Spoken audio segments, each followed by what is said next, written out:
and for worse, Tennessee Titans football is back. Welcome back to the Tennessee Pro Football Podcast, brought to you by the Mint Gaming Hall. Blaine Kellar here with the Titan insider Terry McCormick, here to recap some Titans-Bucks joint practices, as well as Saturday's preseason game, which the Titans fell 29-7. Terry, give us your elevator takeaway. Well, I thought that initially, Cam Ward and the first-team offense looked pretty good. Amazing what giving a quarterback time to throw will do. Much different than last year, the last 2 or 3 years, as a matter of fact. But then once the backups got in there, it kind of looked a little bit like 2023 and 2024 with, in no particular order, Ryan Tannehill, Will Levis, and Mason Rudolph running for their lives and not having anywhere to throw. Cam Ward, the number 1 overall quarterback, went 5 for 8 with 67 passing yards. Had a lot of good that we're going to break down on the other side of this break. Had a 3-and-out his first drive, but led a touchdown drive, the only touchdown drive for the Titans. Again, some good, some bad. We're going to break it all down on the other side of this break. You're watching the Tennessee Pro Football Podcast on Main Street Media Television.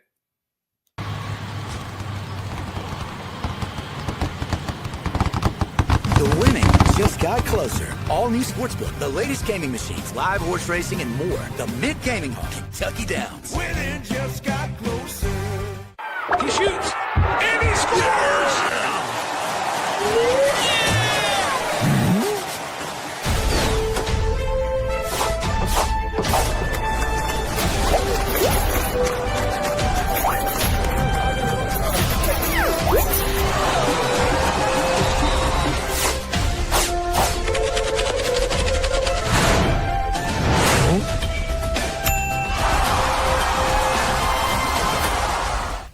At Delta Dental of Tennessee, we know our success begins and ends with providing superior quality service, and that includes serving those who need it most.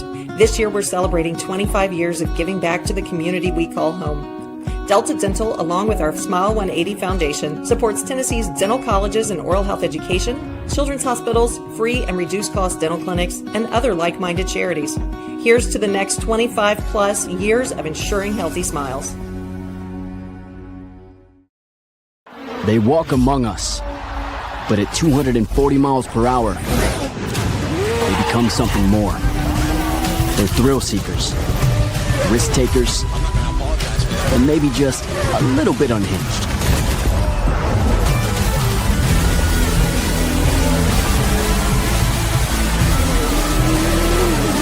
Buckle up.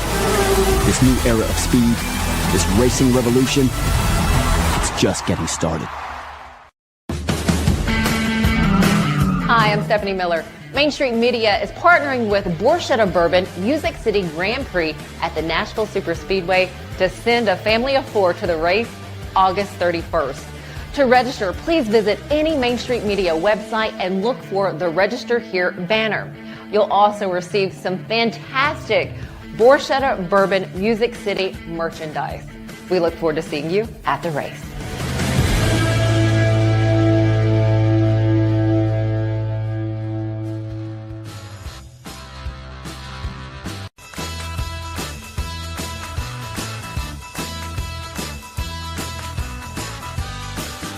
We're back on the Tennessee Pro Football Podcast, brought to you by the Mint Gaming Hall. Circus Sports and the Mint are open for business in Franklin, Kentucky. Be sure to check them out. Circus Sports being the largest sportsbook in Kentucky, with an 85-foot sportsbook screen and stadium-style seating. The Mint is the place to be for any sports fan, football and beyond. Circus Sports and the Mint, again, proud sponsors of the Tennessee Pro Football Podcast, located I-65 North and exit 121. Terry, let's start with the Titans and Bucks joint practices. What we, from our friends at Pewter Report, saw in Cam Ward, and then going into that preseason game, through the preseason game Saturday. Yeah, I think one of the things that came out of the joint practice that the Titans and Bucks held on Thursday was the moxie, the resiliency that Cam Ward showed, which is something you really want to see out of a rookie quarterback. 2-minute drill, first pass he throws, picked off. And you're going, oh, no, here we go. Well, apparently he rebounded very well, made a couple of really nice throws to continue that drill and do well in that drill, and had a pretty overall solid day. You know, a couple of balls that maybe he'd like to have back, but certainly I think from all aspects and all reports out of there, including our friends at Pewter Report, Cam Ward acquitted himself very well, and the Titans overall looked okay in the joint practice against the Bucks. Yeah, one of the highlight moments of funniest moments, I'd say, too, of that practice, Cam Ward doing a little target practice on the Buccaneers during a little bit of a scrum, throwing a ball into a scrimmage there, a skirmish, I should say, that the Bucs and Titans were having. Something I wanted to bring up about what he did Saturday, that 3-and-out that started his preseason career, his NFL career in live bullets. But we saw a lot of intermediate kind of passes on that second drive from Cam Ward that led to a touchdown for the Titans. That was really refreshing to see. Feels like a lot during these practices so far, the Titans haven't really let Cam Ward go too deep in the passing routes and the schemes. Felt like there were a couple of balls that had nice amount of range to him, Terry. Yeah, it really did. And, it's obvious he's gotten on the same page with Calvin Ridley early. Last season it took Will Levis and Calvin Ridley all of camp and all of preseason and probably about the first 4 or 5 games of the season before they finally got on the same page and kind of could figure out what each other wanted. I think Cam Ward has quickly gotten on the same page with Ridley, who is his best receiver. And one of the things you talked about, the intermediate passes, some of that was, necessitated by what happened. Ridley got an OPI penalty that nullified a reception. So it set him behind the chains at 1st and 20. Then he goes back to Ridley for a catch, gets some of the yards, was able to convert the third, on 3rd down and move the ball down the field, keep the touchdown drive going. I think he had a pass to Chig that moved the chains and one to Tyler Lockett before Tony Pollard finally capped it off with a 1-yard run.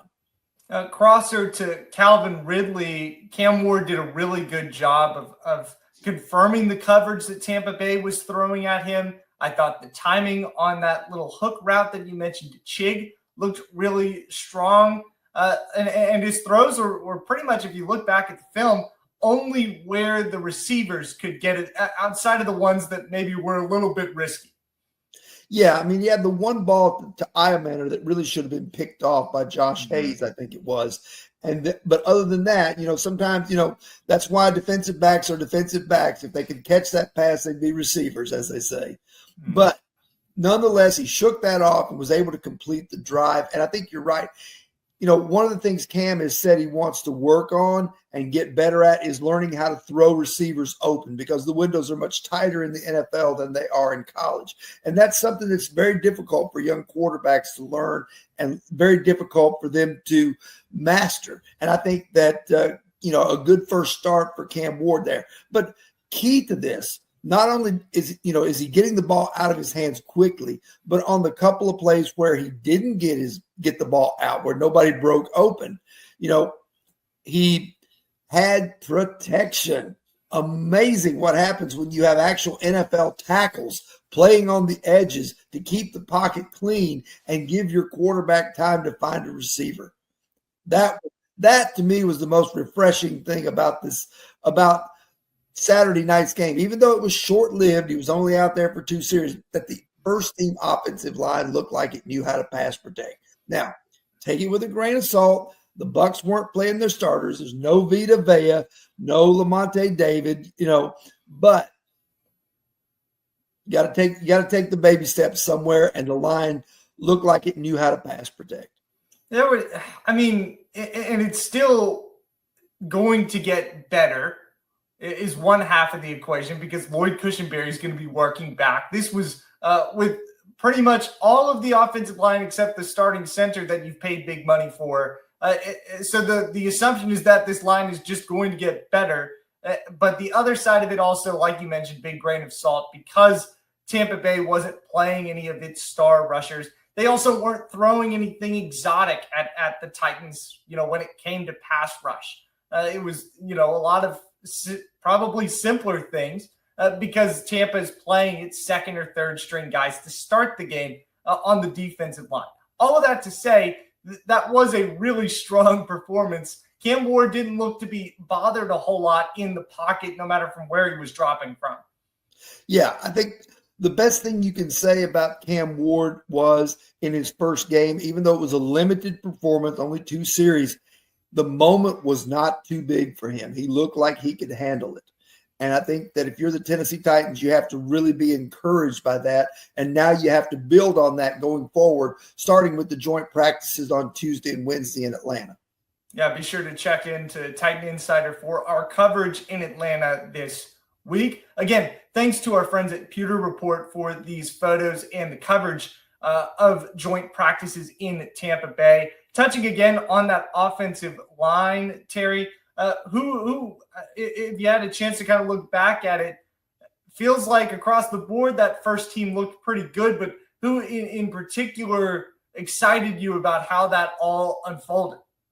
Well, I think all eyes have to be on Dan Moore, the left tackle, and, come in with the big free agent contract from Pittsburgh, had a so-so year last year with the Steelers. They elected to let him go. They had another guy waiting in the wings that they wanted to put in at the left tackle spot. So Dan Moore was one of about 2 or 3 guys on the free agent market that the Titans sort of targeted to say, hey, this guy can come in.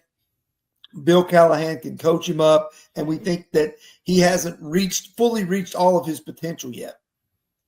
Good first start for Dan Moore. J.C. Latham looking much more comfortable on the right. And then I don't think you can underestimate, I think Peter Skoronski is really growing as the left guard now in his 3rd year. I think, they need bigger things from Peter Skoronski. And one of the things that they need, it's not going to go back to the Derrick Henry days of, running behind the left with Roger Saffold and Taylor Lewan like they did with Derrick Henry.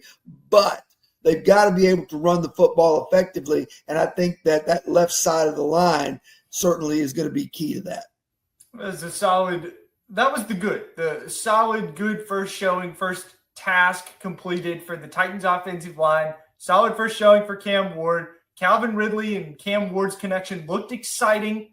Tony Pollard scored a touchdown. We've got the good out of the way, Terry. What did not look so good? Pretty much anything after that. I mean, it was, I think 10-7 at one point, and then after that, the wheels just kind of fell off with the second and third team. And I've talked to some people over there, and, somebody told me that, this team depth is probably one of the biggest issues on this roster. And I think you saw that Saturday night in Tampa. You've got lots of guys that are out there, doing their best and trying, but it just, the talent level is just not there. And I think some of that is a lot of the draft misses that they've had over the last 3 or 4 years coming home to roost. And one of the things I think that maybe normally you wouldn't bank on it a whole lot, but with this team and the roster, especially the bottom of the roster, that number 1 waiver claim priority at the end of cutdown, it would not shock me based on what I saw Saturday night. It would not shock me to see the Titans claim 4 to 5 new guys to try and fill out spots like, a 5th cornerback, a 4th linebacker, an 8th offensive lineman, those sorts of things, heck, maybe even a backup quarterback, because neither Brandon Allen nor Tim Boyle were anything to write home about. Let Tim Boyle, I'm sorry, it was about a 48-hour thing, and then it went away with his performance Saturday night. Titans fans, after looking at that, are probably going to wish they had Will Levis and Mason Rudolph in the quarterback room just to back up Cam Ward after seeing what transpired Saturday night. Yeah, one of the biggest problems for the Titans was that they let Tim Boyle in the 4th quarter on Saturday. And you mentioned the depth. I think if you just look at the stats for what Tampa was able to do after that first team unit checked out, it is concerning. Kyle Trask was pretty effective 12 of 16, 129 yards. A couple of those plays were just because the Titans' depth made a miscue. Jalen Kimber had a misrun read on a run play, and we'll talk about Tampa's 178 rushing yards shortly. But then on a third down, Gabe Judy-Lawley isn't able to cover a play that he probably is able to take care of at corner, converting another third down for Tampa. It was that offensive depth was an issue with the quarterbacks, with Brandon Allen and Tim Boyle. Defensive depth was an issue too, especially when you got guys like Sean Tucker and Owen Wright scoring touchdowns and really handling the Titans' run defense. Yeah, the Titans' run defense, I'm still a little shocked that they cut Keandre Coburn so early in camp and decided some of these other guys, and a couple of these guys flashed a little bit. Isaiah Rakes looked like he was holding his own in there in the middle of the defense. Cam Horsley had a nice spin move and pressure that led to a Jihad Ward sack of Kyle Trask in that first half. But by and large, there are still gaping holes on this roster at a number of positions. One in particular that concerns me, Blaine, and you touched on it, is cornerback, because I can't count on L'Jarius Sneed to give me something if I'm Denard Wilson, because right now, he's hardly escaped the trainer's room. He doesn't look like he's going to come off PUP anytime soon, according to what Brian Callahan told us yesterday. And to me, you've got three guys you can count on. You've got Jarvis Brownlee, who's still learning. You've got Darrell Baker, who's solid but not spectacular, but certainly serviceable. And then you've got Roger McCreary, who is, probably your best corner playing the nickel spot. Beyond that, you've got rookies, undrafted guys, back of the roster guys. That's where they're going to go mining for some help on the waiver wire, I feel like. One more big thought I had from this first preseason game between the Titans and Tampa Bay Buccaneers, that second and third team, and I said it before we came on the air, looked a lot like the teams of last year and the year before. Brand new teams, same old mistakes, it felt like. You had a couple of special teams miscues that have plagued the Titans the last couple of years. All that was really missing out of that was the big return allowed on a kick return or a punt return. You had bad quarterback play from Brandon Allen and especially Tim Boyle, whose first completion was to the other team. You had a defensive rushing unit that allowed the same yards per carry pretty much as last year. I know the Titans defense statistically looked good in some areas, but they were bad against the run. Is it too early to say all of this, to correlate it to last year's team, Terry? Is it just preseason, or is it more than that because the Titans spent all offseason trying to correct this stuff? Well, some of it is it's preseason. Some of it is what we talked about before. They just don't have a lot of depth that is quality depth. They can run out there maybe, the starting 22, once they get those guys in, maybe they can compete. Maybe they can, be better than they were last year. But once you start to have injuries, once you start to get depleted because of things like that, you start to wonder who's going to step up and contribute. And I don't know that they've got a whole lot of those guys that they can count on right now. And I think that is one of the problems that they have. You're right. It did look a lot like 2024 when the second and third team units were out there. No time for the quarterback to throw. No receiver getting open. The ball thrown poorly on defense, getting gashed in the run game, giving up pass plays to receivers who are wide open, not generating a pass rush. All those things that looked a lot like 2024. I think what it is, as much as anything is, and especially on the offensive side of the ball, Brian Callahan's offense requires precision and timing, and it requires, everything to work smoothly and not a lot of things to get out of kilter. And then when you don't have the type of players who can execute that, it gets out of kilter very quickly, and it looks really bad. Because how many interceptions last year did we see from Levis and Rudolph that came really on shorter throws that came on, throws that were near the line of scrimmage where a linebacker would drop into coverage and not be seen, or they would misread and go and throw something in the flat that looked like it was open, but it was covered. And you saw some of that same type of stuff Saturday night in Tampa. One more note on the same old mistakes. Titans had 7 penalties in the first preseason game. Again, probably some of those accounted to a second or third stringer making a mistake. But even in that first series, that still existed in those 7 penalties, about on par with what the Titans did last year. We're going to take one more break here on the Tennessee Pro Football Podcast, give you our stock report on the other side of this break. We're brought to you by the Mint Gaming Hall. You'll hear more about them during this break and afterward, watching the Tennessee Pro Football Podcast on Main Street Media Television.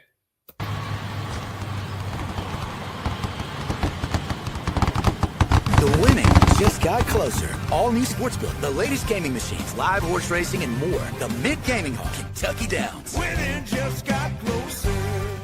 He shoots, and he scores!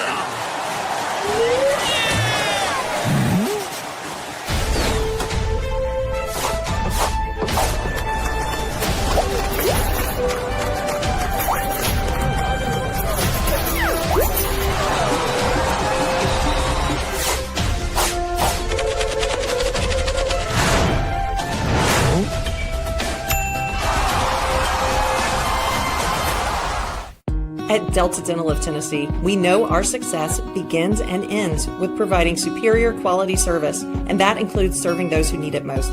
This year, we're celebrating 25 years of giving back to the community we call home. Delta Dental, along with our Smile 180 Foundation, supports Tennessee's dental colleges and oral health education, children's hospitals, free and reduced cost dental clinics, and other like-minded charities. Here's to the next 25 plus years of ensuring healthy smiles. They walk among us, but at 240 miles per hour, they become something more. They're thrill seekers, risk takers, and maybe just a little bit unhinged.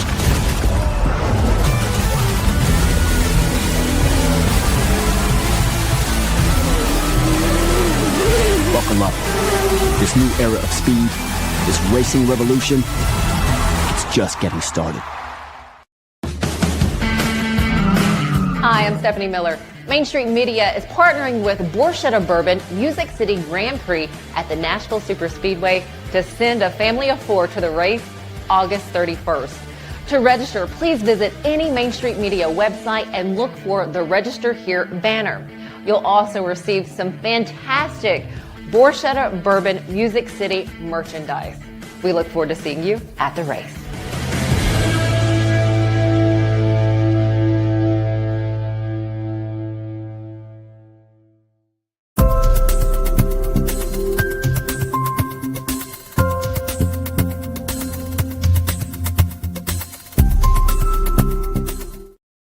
One quick mention to our friends at the Mint Gaming Hall before we head into our Titan stock report. Live horse racing returns to Kentucky Downs in the Mint Gaming Hall on August 28th. It's one of 7 live horse racing events at the track this season. Admission is free. You can feel the excitement of live horse racing at the Mint and Kentucky Downs. Thank you to our sponsors of the Tennessee Pro Football Podcast. What do you got for your stock up, Terry? Okay, stock up. Obviously, we've already touched on Cam Ward and the first-team offense and the first-team offensive line. And, of course, Calvin Ridley. But I'm going to throw another one at you, Blaine. And this one kind of went under the radar a little bit because his best play was ruined by a penalty. But that's James Prochet. He looks like the real deal. He looks like he actually knows what to do as a punt returner. And if you have followed the Titans special teams disaster that it's been over the last 2 or 3 years, this could be a godsend for this football team. A guy who can not only catch the football, but actually gain 5 or 10 yards before he's tackled with it. So he had a 33-yard return the other night. It got brought back, but still, if they can keep from the penalty happening, that's something that could help them. veteran guy that has made a pretty good impact here in the first part of camp. Terry, I'll give you my stock up and stock down. Guy who's been playing pretty well throughout this past week and impressed some folks is tight end Gunnar Helm, really starting to show what he's capable of doing.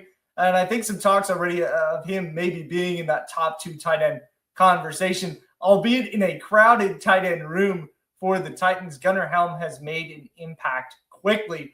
I'll give it a stock down, kind of out of his control, but I'm starting to lose faith in the Tyjae Spears hype train. Suffered a high ankle sprain against Tampa with Brandon Allen in at quarterback on Saturday. I'm just afraid he's too injury prone. Last season he dealt with a concussion, had a hamstring, also had an ankle injury. More times than not, it felt like when covering Titans home games, Tyjae Spears was leaving early due to some sort of ailment. And if Brian Callahan wants to use him and Tony Pollard as a combo unit, it's hard to see that at this point whenever you've got a guy in his first preseason game limping off, then carting off the field. Yeah, it wouldn't shock me at all if he misses the rest of the preseason. Brian Callahan said he's going to be out at least a couple of weeks. So hopefully he can get back for the season opener in Denver on September the 7th. But certainly Tyjae Spears has had his share of injuries, and I agree with you. Another guy for my stock downs, Femi Oladejo. A lot of people were hyping this guy, hoping that the flashes we had seen in practice were going to translate into the first game to some pass rush success. Didn't happen. He kind of got sucked in and didn't set the edge on the run a lot. Remember, he's still transitioning to the outside, still learning that position at the NFL level because he was an inside linebacker for most of his college career.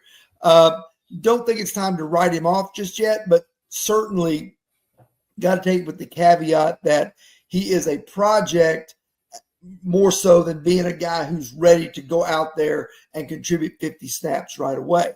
Now, the other one, we've already discussed it a little bit, but let Tim Boyle, that era has ended. Brandon Allen, not a whole lot better. Stock down all around to the second and third team with a few exceptions of some guys who played okay. The let Tim Boyle era was fun while it lasted, Terry. Tim and Brandon Allen combined 10 of 25 for 86 yards and 3 interceptions on Saturday. Do you think the Titans go shopping for another backup quarterback? Probably not until until cutdowns come at the end of training camp. If there's somebody out there then that they can, snag off the waiver wire, maybe that some team is trying to sneak through to a practice squad, then perhaps you do that. The thing is, if you do that, you're probably going to have to keep 3 quarterbacks on the roster. And with this team needing to look at as many players as possible, truly, I think they would be better served with only 2 quarterbacks on the active roster and have that extra spot go to somebody that can contribute on special teams and maybe provide some depth at some positions that where they have some questions. Closing thought from you here. Which position is the greatest of need when it comes to waiver claims right now? I'd have to say cornerback and also backup offensive lineman. I think those are the 2 areas where you need to look for some help. They do get Blake Hance back this week, probably. He's advertised as a good swing tackle and guard, so maybe that's somebody that can help there in the trenches. But so far, not impressed with the likes of Jalen Duncan and John Ojukwu trying to make a statement in their 3rd year. Hance dealing with a calf injury, likely to come back against Atlanta this week. Like we said, stay tuned to our Titans reports on TitanInsider.com for the joint practices and the preseason game in Atlanta. Thank you so much for watching our 2nd episode of the 2025 season for the Tennessee Pro Football Podcast. Thank you to the Mint Gaming Hall for sponsoring us. And thank you again for watching. We will see you here, same time, same place next week.